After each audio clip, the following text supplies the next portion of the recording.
Dans le sud de la Saône-et-Loire, la petite ville de Cluny, célèbre pour son abbaye et son école des arts et métiers.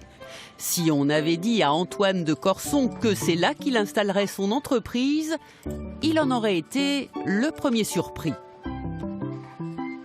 D'une part, sur le plan personnel, je pense pas que j'aurais même considéré le fait d'aller habiter ailleurs que dans une grande ville, parce que dans ma vie, j'ai jamais habité en dehors d'une grande ville, donc ça, déjà sur le plan personnel.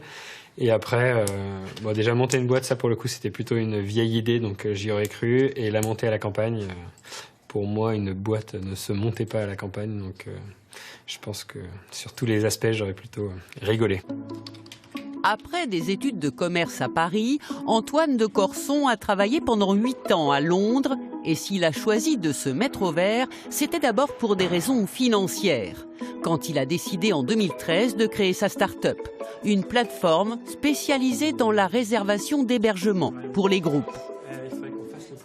Je suis venu m'installer dans la région parce que j'avais de la famille qui pouvait m'accueillir et donc c'était plus une solution temporaire, on va dire. Et l'idée était de bouger au bout de quelques mois, de commencer, de voir si l'activité prenait et puis après d'aller ailleurs, plutôt dans une grande ville.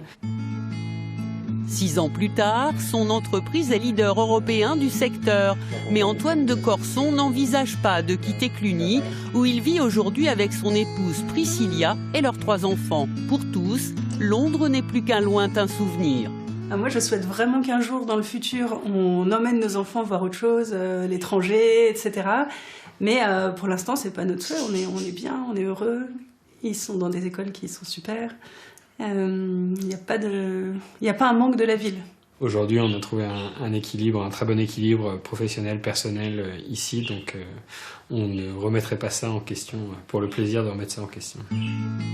Le secret du bonheur à la campagne pour ce jeune couple de citadins, une bonne connexion Internet et une gare TGV à moins de 20 minutes.